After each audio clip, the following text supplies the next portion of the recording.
সকাল 9টা বাজে আর আমি ঘুম থেকে উঠেই চলে এসেছি আমার এই পছন্দের জায়গাটায়। এই প্রত্যেকটা গাছ আমার নিজের হাতে করে বসানো, তাই ওদের প্রতি আমার ভালোবাসাটা আমি কাউকে প্রকাশ করতে পারবো না। যাই হোক, আজকে আমরা যাচ্ছি শিলিগুড়ি। কেন যাচ্ছি সেটা তোমাদেরকে জানাচ্ছি। তার আগে দেখো, আমার প্যাকিং অলমোস্ট ডান। হাজব্যান্ডের প্যাকিং এখনও হয়নি, ও চেম্বার থেকে এসে ওর প্যাকিংটা করবে। আর আমি রেডি হয়ে নিয়েছি, এই যে আমার আজকের আউটফিট।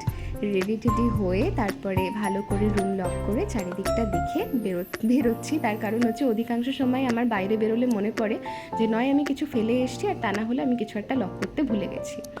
গাড়ি স্টার্ট হয়ে গেছে আর আমরাও বেরিয়ে পড়েছি। এই হচ্ছে আমাদের রায়গঞ্জ স্টেশন।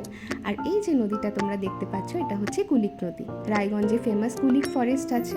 বিয়ের পরে এখনও অবধি আমার যাওয়ার সৌভাগ্য হয়নি, তবে সেই সৌভাগ্য আমার খুব তাড়াতাড়ি হবে বলেই আমি আশা করছি। যাই হোক, আজকে আমরা শিলিগুড়ি যাচ্ছি একটা বিশেষ কারণে।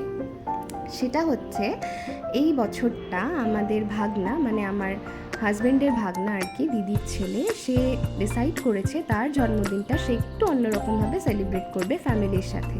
তো সেই জন্যেই আজকে আমরা যাচ্ছি শিলিগুড়ি। সেখান থেকে আমরা আবার ফার্দার কোথায় যাব সেটা তখনই ঠিক হবে।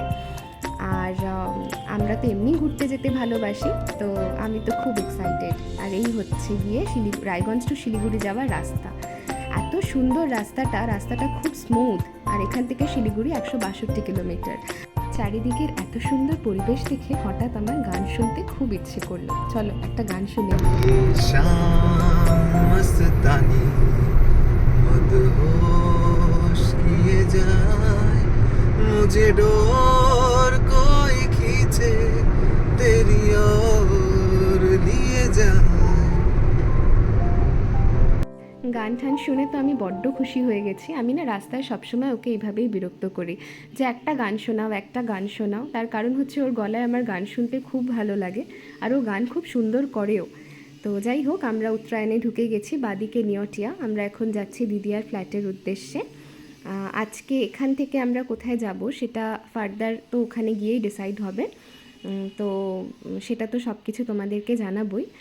আর ততক্ষণের জন্য তোমরা সবাই খুব ভালো থেকো, সুস্থ থেকো। দেখা হচ্ছে পরের আরেকটি ব্লগে। ততক্ষণের জন্য টাটা।